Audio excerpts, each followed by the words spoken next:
Bonjour à tous, un CSE exceptionnel convoqué ce matin chez Divia. Il fait suite à la violente agression d'une conductrice de bus à Dijon dans la nuit de mardi à mercredi, quartier des Grésilles. Un individu, seul passager du bus, s'est mis à violenter la conductrice pour s'emparer du volant et détourner le bus sur la rocade dijonnaise. Les forces de l'ordre sont parvenues à l'interpeller et à le placer en garde à vue. L'individu qui a été transféré en psychiatrie hier en fin d'après-midi.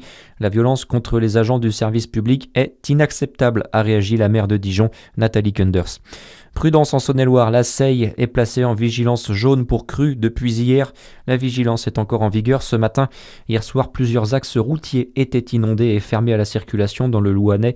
La Seille est attendue à son plus haut niveau à Louhans en début d'après-midi, selon Vigicru. Le casse-tête pour les clubs nautiques de Chalon-sur-Saône. En ce début d'année, les différentes assemblées générales des clubs se sont projetées sur juin 2026, lorsque le centre nautique de Chalon sera fermé pour 14 mois.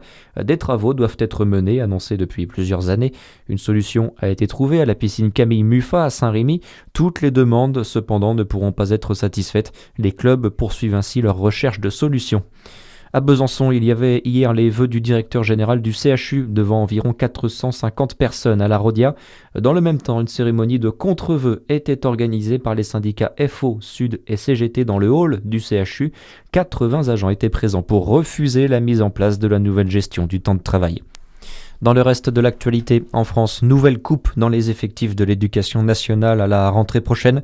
4000 suppressions de postes d'enseignants sont prévues par le ministère de l'Éducation nationale. Les écoles seront les plus touchées, mais les collèges et lycées restent concernés. Le ministère qui se justifie par la baisse des effectifs d'élèves à la rentrée prochaine. Virginie Alvarez, secrétaire départementale SNUDIFO de Côte-d'Or, alerte sur les conséquences directes sur le terrain dès septembre. Les conditions de travail des enseignants n'iront pas mieux, puisque même si la démographie baisse, on aura quand même des classes qui seront surchargées. Il n'y aura sans doute pas de création de postes de titulaires remplaçants, alors qu'on sait le remplacement en Côte d'Or, mais nationalement c'est partout. C'est catastrophique en fait. Aujourd'hui, les élèves perdent des centaines d'heures de cours parce que les enseignants ne sont pas remplacés. Il n'y aura pas non plus de création de psychologues scolaires, d'infirmiers, etc., qui peuvent aider aussi les élèves en situation difficile. On sait que ce sera compliqué à la rentrée si les chiffres restent comme ça. 95 suppressions de postes sont envisagées sur l'Académie de Dijon, dont 35 en Côte d'Or, département le plus touché devant la Saône-et-Loire, Lyon et la Nièvre. Le sport et le handball, grosse performance de la JD à Dijon. Hier soir, les Dijonnaises ont remporté un 8e match de championnat consécutif. Victoire 30-27 à Plantecuq. Au classement, elles doublent leur adversaire du soir. Très bonne journée à tous. À suivre, c'est votre météo sur Fréquence Plus.